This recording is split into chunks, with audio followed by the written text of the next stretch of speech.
नमस्कार, मी प्रतीक लांबट आणि तुम्ही पाहत आहात एमजेम न्यूज। 2 कोटीच्या गाडीत फिरायचं आणि 17 रुपयांची साडी लोकांना वाटायची।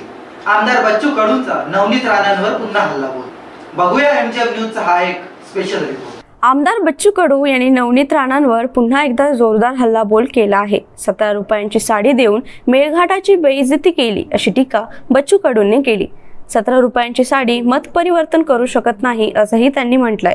नवनीत राणांनी मेळघाटमध्ये वाटलेल्या साड्यांवर बच्चू कडूंनी टीका केली आहे।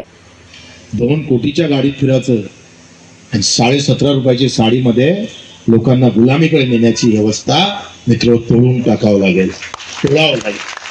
2 कोटीच्या गाडीमध्ये फिरायचं आणि 17.5 रुपयांच्या साडीनं लोकांना गुलामीकडे नेण्याची व्यवस्था तोडून टाका असं आवाहन सुद्धा त्यांनी मेळघाटातील लोकांना केलेलं आहे। त्यांनी 17.5 रुपयाची साडी ही लोकांचं मत परिवर्तन करू शकत नाही असं म्हणत नवनीत राणांवर हल्लाबोल केल्याने पाहायला मिळत आहे।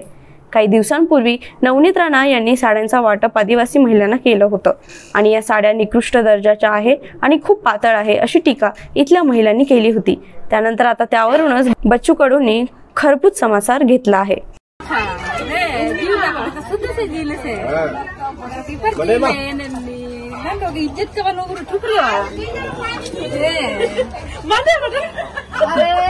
साड़ी देना था तो ठीक देना था, ऐसा क्या है साधा जाली है। खरं तर या सर्वांचा निवडणुकीवर काय परिणाम होतो आणि नवनीत राणा या विजयी होतील की नाही हे बघणं अत्यंत महत्त्वाचं ठरेल। कॅमेरामॅन अभिमान सोबत मी प्रतीक, एमजेएम न्यूज, छत्रपती संभाजी। शेतकऱ्यांची चलो दिल्लीची घोषणा, आंदोलन करणाऱ्या शेतकऱ्यांची नेमकी मागणी काय, बघूया एमजेएम न्यूजचा हा एक स्पेशल रिपोर्ट। शेतकऱ्यांनी पुन्हा एकदा आंदोलन पुकारलं आहे। 1 वर्षापूर्वी दिल्लीच्या सीमेवर शेतकऱ्यांनी जोरदार आंदोलन केलं होतं। यावेळी केंद्र सरकारने शेतकऱ्यांना मागणी मान्य करत कृषी कायदे रद्द केले। मात्र आता पुन्हा शेतकऱ्यांनी आंदोलन पुकारलं आहे। MSP बाबत कायदा करण्याच्या मागणीवर शेतकरी ठाम असून त्यांनी पुन्हा एकदा आंदोलनाचा मार्ग निवडला आहे। तर दुसरीकडे सरकार आंदोलन रोखण्यासाठी सर्व शक्ती पणाला लावत आहे। कृषी कायदे रद्द करण्याची मागणी मान्य झाल्यानंतर शेतकरी आता पुन्हा आंदोलनावर उतरले आहेत। MSP सह विविध मागण्यांसाठी शेतकऱ्यांनी आंदोलन पुकारलं आहे। पहिल्यांदा महाराष्ट्राला माणसाला नमस्कार यांना सगळ्यांना। मी पंजाबचा आहे पण राहत होतो मी महाराष्ट्रात। आता मी पंजाबमध्ये राहतो। आमची जे 3 शर्त त्यांनी ठेवली आहे मागणी, आमची मागणी आहे ते कॅन्सल करायची। माझं जेव्हा ज्या वेळेस तर ते कॅन्सल नाही करत आम्ही इकडून हिलणार नाही। 2 शेतकरी संघटना आणि संयुक्त किसान मोर्चाने चलो दिल्ली आंदोलनाची हाक दिली आहे। यासह या शेतकरी संघटनांनी 13 फेब्रुवारीपासून दिल्लीच्या दिशेने कूच सुरू केला आहे। दरम्यान या शेतकऱ्यांना रोखण्यासाठी सरकारकडून प्रयत्न सुरू आहे। वर्षभरापूर्वी शेतकऱ्यांनी दिल्लीच्या सीमेवर आक्रमक आंदोलन केलं होतं, ज्यामुळे सरकारला नवीन कृषी कायदे रद्द करावे लागले होते। त्यामुळे आता सरकार शेतकऱ्यांना दिल्लीच्या सीमेवर पोहोचण्यापासून रोखण्यासाठी शर्थीचे प्रयत्न करत आहे।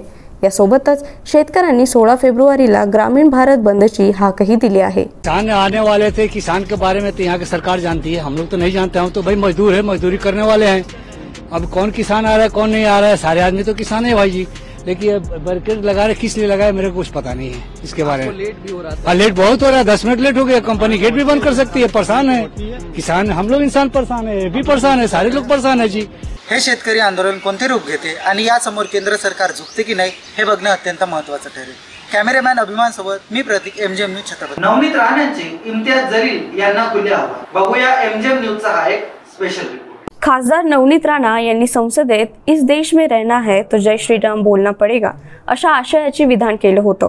यावरून MIMचे खासदार इम्तियाज जलील यांनी खासदार नवनीत राणा यांना लोकसभा निवडणुकीत पाडण्याची भाषा केली होती।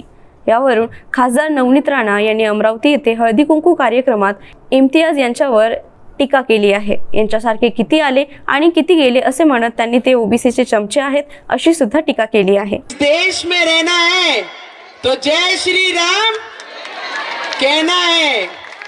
संभाजी नगर को जो दाग लगाने वाला है ना, उसका एक बयान आया। काय नाव आहे त्याचं? इम्तियाज जलील, OBC का चमचा। क्या बोलता है? अमरावती आएंगे बोले नवनीत राणा को गिराने। अरे तेरे जैसे कितने आए कितने गए। मैंने उस समय भी कहा कि इस देश में रहना है तो जय श्री राम कहना है।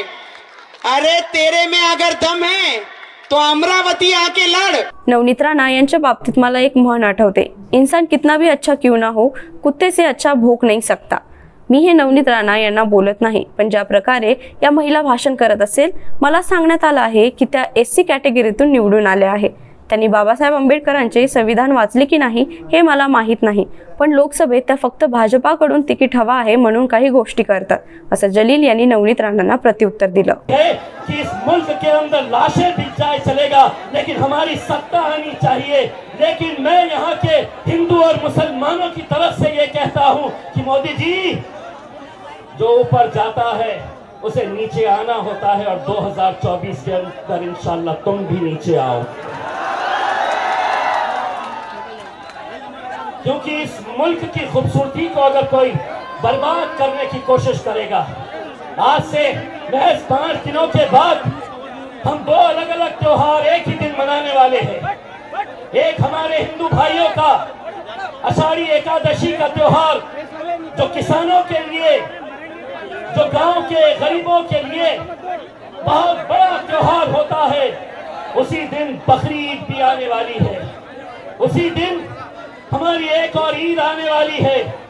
भाजप विकासाचा आराखडा मांडत आहे तर MIM विकासाची गॅरंटी देत आहे। यामध्ये सर्व मतदारांना कोण भावते हे बघणं अत्यंत महत्त्वाचं ठरेल। कॅमेरामॅन अभिमान सोबत मी प्रतीक, MGM न्यूज, छत्रपती संभाजी।